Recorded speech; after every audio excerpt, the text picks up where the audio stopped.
इकाई 2.8 हिंदी उपन्यास।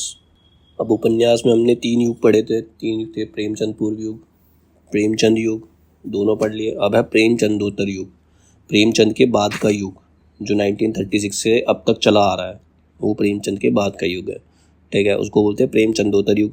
अब इस युग को उन्होंने अलग अलग हेड्स में डिवाइड किया है, यानी कि उपन्यास को अलग अलग हेड्स में डिवाइड किया है। पहला हेड डाला इन्होंने मनोविश्लेषणवादी उपन्यास, किसी के मन का विश्लेषण करना, किसी के मन को जांचना। उसके हिसाब से कौन थे? प्रेमचंदोत्तर युग के उपन्यासों का विवेचन डॉक्टर नगेंद्र तथा मधुरेश ने निम्नलिखित रूप से किया है। पहला आता है मनोविश्लेषणवादी उपन्यास। इसके जो प्रमुख उपन्यासकार हैं, मनोविश्लेषणवादी उपन्यास के प्रमुख उपन्यासकार जो हैं वो है जिनेंद्र कुमार, ईला चंद्र जोशी, अगे और डॉक्टर देवराज। ये 4 हैं। ठीक है, तो हम इन उपन्यासकार और उनके उपन्यासों के बारे में पढ़ते हैं। पहला उपन्यासकार कौन है? जिनेंद्र कुमार। इनका जन्म हुआ था 1905 में, मृत्यु हुई थी इनकी 1988 में। ठीक है, 1905 में इनका जन्म हुआ था, 1988 में इनकी मृत्यु हुई थी। अब इन्होंने कौन कौन से उपन्यास? इन्होंने 12 उपन्यास लिखे।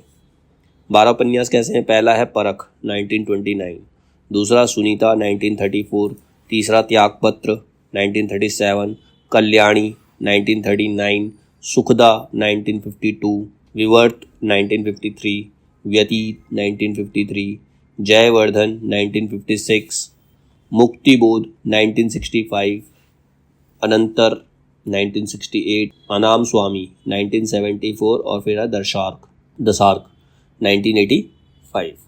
दूसरी उपन्यासकार है इसकी ईला चंद्र जोशी, जिनका जन्म हुआ था 1902 और मृत्यु हुई थी 1982। 1902 में इनका जन्म हुआ, 1982 में इनकी मृत्यु हुई। इनके भी 12 उपन्यास हैं।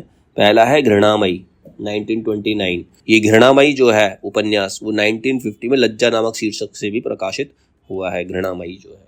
ठीक है, फिर आता सन्यासी 1940, पर्दे की रानी 1942, प्रेत और छाया 1944, निर्वासित 1946, मुक्तिपथ 1948, सुबह के भूले 1951, जिप्सी 1952, जहाज का पंछी 1954, ऋतुचक्र 1969, भूत का भविष्य 1973, कवि की प्रेयसी 1976। तीसरे उपन्यासकार है अगे। इनका जन्म हुआ 1911, मृत्यु हुई 1987। 1911 में इनका जन्म हुआ था, 1987 की मृत्यु हुई थी। इनके 3 उपन्यास हैं। पहला है शेखर एक जीवनी, ये हमने डिटेल में पढ़ा हुआ है। शेखर एक जीवनी, इसका पहला भाग 1940 में आया था, दूसरा भाग 1944 में आया था। ठीक है, दूसरा है नदी के द्वीप 1951 और तीसरा है अपने अपने अजनबी 1961। फिर चौथे उपन्यासकार हैं डॉक्टर देवराज। इनका जन्म 1917 में हुआ था, मृत्यु हुई थी 1999 में, यानी कि 1917 में इनका जन्म हुआ था, 1999 में इनकी मृत्यु हुई थी। इनके 7 उपन्यास हैं। पहला है पथ की खोज 1951, बाहर भीतर 1954, रोड़े और पत्थर 1958, अजय की डायरी 1960, मैं वे और आप 1969, दोहरी आग की लपट 1973, दूसरा सूत्र 1978। अब इनके बारे में थोड़ा डिटेल में पढ़ लेते हैं, चारों उपन्यासकारों के बारे में। सबसे पहले जिनेंद्र को हिंदी में मनोविश्लेषणवादी उपन्यास का आरंभकर्ता माना जाता है। मनोविश्लेषणवादी उपन्यास का आरंभ जो किया था वो जिनेंद्र ने ही किया था। जिनेंद्र के अधिकांश उपन्यासों का मूल विषय काम, पीड़ा एवं अहम का समर्पण है। ठीक है, काम, पीड़ा और अहम मतलब अपने अहंकार, हर किसी ईगो को समर्पित करना। ठीक है, ये जिनेंद्र के अधिकांश उपन्यासों का मूल विषय होता है। ठीक है, जिनेंद्र के संबंध में डॉक्टर गोपाल राय ने लिखा है, व्यक्ति की आंतरिक जीवन, मानसिक द्वंद्व, मूल्य विषयक संघर्ष आदि को अधिक गहराई और सृजनात्मकता के साथ उपन्यास का विषय बनाने का श्रेय जिनेंद्र कुमार को है। परख उपन्यास का केंद्रीय विषय प्रेम में एक विशेष आदर्श का चित्रण है। परख जो उपन्यास है इनका, उसका केंद्रीय विषय क्या है, उसका सब्जेक्ट क्या है? प्रेम जो है एक विशेष आदर्श का चित्रण है। प्रेम जो एक विशेष आदर्श को चित्रित करता है। प्रेम का त्रिकोण तथा पत्नी व प्रेमिका का द्वंद्व उपन्यास में चित्रित हुआ है। मतलब एक व्यक्ति 2 स्त्रियों से प्रेम करता है, एक पत्नी और दूसरी उसकी प्रेमिका है, तो उसमें द्वंद्व चलता है, उसी को उपन्यास में इसमें चित्रित किया गया है। इसमें 4 मुख्य पात्र हैं। कौन है? कुट्टो, सत्यधन, गरिमा तथा बिहारी के माध्यम से जिनेंद्र ने अपना प्रेम दर्शन स्थापित किया है। फिर सुनीता उपन्यास से जिनेंद्र उपन्यासकार के रूप में स्थापित हुए। उन्होंने एक उपन्यास लिखा सुनीता, उससे वो एक उपन्यासकार के रूप में उससे स्थापित हुए। इसमें दाम्पत्य प्रेम तथा दाम्पत्य से बाहर के प्रेम के मध्य तनाव का चित्रण हुआ है। मतलब पति पत्नी का प्रेम और उसके बाहर का प्रेम, उसमें तनाव है। इसमें उपन्यास में जिनेंद्र ने दाम्पत्य से बाहर प्रेम करने के स्त्री के अधिकार की वकालत की है। मतलब स्त्री को भी अधिकार है कि वो अपने पति पत्नी के प्रेम को छोड़कर बाहर प्रेम कर सकती है, उसने इसकी वकालत की है जिनेंद्र ने सुनीता उपन्यास के अंदर। त्याग पत्र जिनेंद्र का सर्वाधिक प्रसिद्ध उपन्यास है। उपन्यास में मृणाल के माध्यम से स्त्री की आत्मपीड़क और विद्रोही व्यक्तित्व का चित्रण हुआ है। फिर कल्याणी उपन्यास जो उसमें विवाह के उपरांत आने वाली समस्याओं का अंकन किया है। सुखदा में नायिका सुखदा की मनोस्थितियों का चित्रण हुआ है। विवर्त में जितेन और भुवन मोहिनी की प्रेम कथा का अंकन हुआ है। जयवर्धन में मनुष्य के निजी जीवन एवं शासन की सामाजिकता के द्वंद्व का अंकन किया है। मुक्तिबोध जिनेंद्र का राजनीतिक विमर्श का उपन्यास है। इसमें मुक्तिकामी राजनेता के जीवन की करुण कहानी का चित्रण किया गया है। उपन्यास का आधार यही मनोमंथन है कि मुक्ति का प्रश्न सामाजिक राजनीतिक स्तर पर सुलझाया जा सकता है या आत्मिक स्तर पर। इसमें नायक सहाय के जीवन में पत्नी राजेश्वरी और प्रेयसी नीलिमा दोनों का महत्व है। पत्नी से सेवा एवं वात्सल्य तथा प्रेयसी से प्रेरणा और स्फूर्ति मिलती है। अनाम स्वामी में धार्मिक कर्मकांड एवं रूढ़ियों से मुक्ति का चित्रण किया है। दर्शार्क में विवाह विच्छेद तथा नारी जीवन की त्रासदी का चित्रण इन्होंने किया है। मतलब उनके उपन्यासों के बारे में थोड़ा थोड़ा इन्होंने बता दिया इसके अंदर, ठीक है। सेकंड उपन्यासकार कौन है? ईलाचंद्र जोशी। डॉक्टर गोपाल राय के अनुसार ईलाचंद्र जोशी को हिंदी में मनोवैज्ञानिक उपन्यास का पुरस्कर्ता माना जा सकता है। मतलब उन्होंने इसको आगे बढ़ाया है। यूं तो जिनेंद्र कुमार ने उपन्यास में सामाजिक प्रश्नों की तुलना में मनोवैज्ञानिक स्थितियों के अधिक महत्व देने में पहल की। मतलब सामाजिक स्थितियों की बजाय मनुष्य के मन में क्या चल रहा है, यह प्रेम का त्रिकोण है तो मनुष्य की मानसिक दशा को दर्शाने का प्रयास किया है, जिनेंद्र ने किया, ठीक है।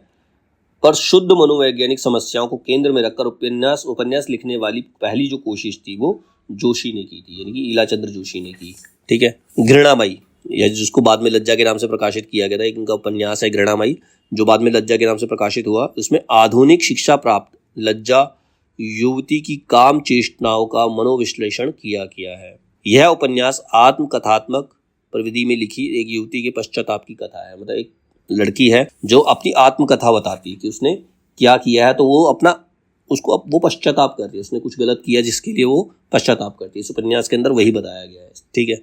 सन्यासी में नायक नंद किशोर के अहम भाव का मनोविश्लेषण किया गया है। सन्यासी उपन्यास जो लिखा था उसमें नंद किशोर है जो बहुत ईगोइस्टिक पर्सन है, अहंकारी पर्सन, उसके अहम भाव का मनोविश्लेषण किया उन्होंने। यह उपन्यास आत्मकथात्मक शैली में लिखित है। शीर्षक के अनुसार नंद किशोर अंत में सन्यासी होकर देश सेवा में ही लग जाता है। पर्दे की रानी उपन्यास में ऐसी नायिका जिसका नाम निरंजना है, ऐसी नायिका का चित्रण है जो खूनी पिता तथा वैश्या माँ की पुत्री होने की जानकारी के पश्चात हीन भावना से ग्रस्त हो जाती है। इससे पता चलता है कि माँ वैश्या है और पिता खूनी है, तो उसको खुद से नफरत होने लगती है तथा समाज के प्रति घृणा का भाव रखने पड़ते हैं और उसको समाज से भी नफरत हो जाती है। तो उसकी कहानी इसके अंदर है पर्दे की रानी के अंदर। प्रेत और छाया में पारसनाथ की मानसिक कुंठा का अंकन किया गया है। निर्वासित उपन्यास में महीप और नीलिमा के प्रेम का चित्रण हुआ है। महीप भावुक कवि है, एक कवि है, वह नीलिमा को प्रभावित करना चाहता है किंतु आकर्षक व्यक्तित्व नहीं होने के कारण अन्य माध्यम से अपनी महत्ता स्थापित करता है। वह क्रांतिकारी बन जाता है और अंत में हताश प्रेमी की तरह रोग से ग्रसित होकर मर जाता है। मतलब उसको अट्रैक्ट कर ही नहीं पाता, उसको मना नहीं पाता अपनी प्रेमिका को, तो लास्ट में वो रोग से ग्रसित होता और मर जाता है वो महीप जो है। इसमें जिप्सी में सामाजिक भावना के साथ मनोविश्लेषणवाद का समावेश किया गया है। जहाज का पंछी ईलाचंद्र जोशी का सर्वाधिक प्रसिद्ध उपन्यास है। इसमें एक शिक्षित युवा का रोजगार की तलाश में भटकने, मतलब एक शिक्षित युवा है, एक लड़का है पढ़ा लिखा जो रोजगार की तलाश करता है, कलकत्ता में रोजगार की तलाश करता था, उस प्रक्रिया में उसकी मनोदशा का चित्रण किया गया। जब जॉब ढूंढ रहा होता है तो उस वक्त उसके मन की क्या दशा होती है, उसके अंदर क्या उसके दिमाग में चलता है, उसको बताया गया है। शिक्षित नवयुवक चारों तरफ से भटक कर कलकत्ता जहाज रूपी नगर में लौट आता है। अब दूसरा उपन्यास है ऋतुचक्र। ऋतुचक्र में आधुनिकता के दबाव में पुराने मूल्य एवं आदर्श ढह रहे हैं। नएपन के चक्कर में पुरानी चीजें खत्म होती जा रही, किंतु उसके स्थान पर नए मूल्यों एवं आदर्शों का निर्माण नहीं हो रहा है। इसीलिए रोमानी चेतना को पुनः जागृत किया जाना चाहिए।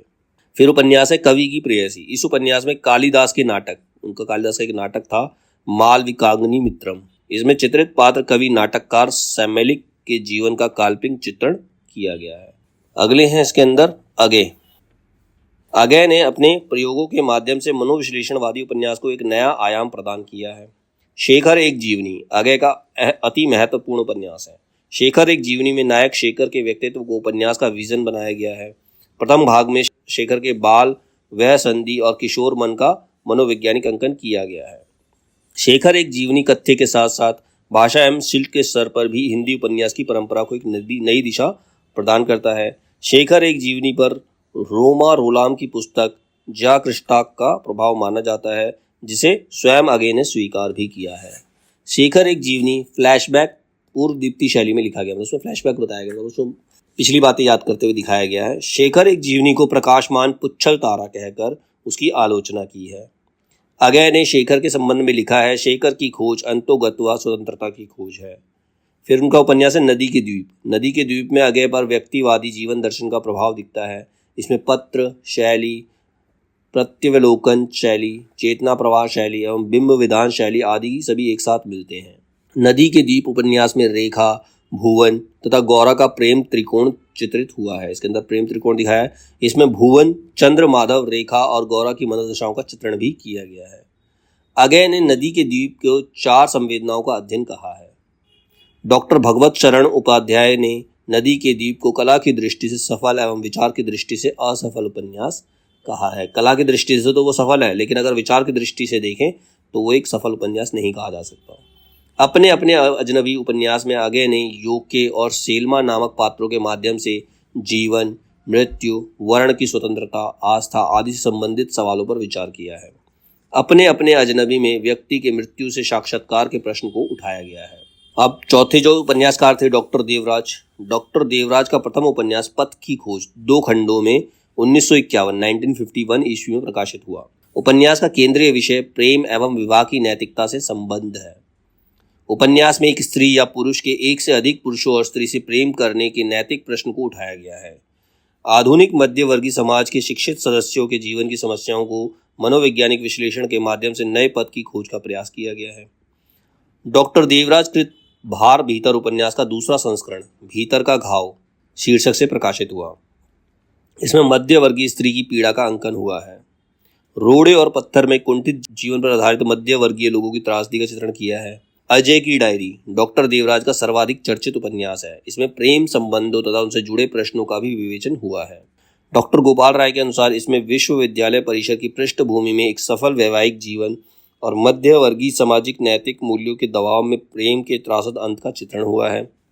दोहरी आग की लपट में प्रेम एवं दाम्पत्य के बीच में प्रेम की समस्या का चित्रण हुआ है। डॉक्टर देवराज कृत मैं, वे और आप, इनका उपन्यास है मैं, वे और आप उपन्यास को स्वतंत्र उपन्यास कहने के साथ ही स्वयं लेखक ने इसे अजय की डायरी का अगला भाग ही कहा है। डॉक्टर देवराज के अधिकतर उपन्यास प्रेम एवं दाम्पत्य की समस्याओं से संबंधित है। तो ये 4 थे, ठीक है, जो मनोविश्लेषणवादी उपन्यासकार थे।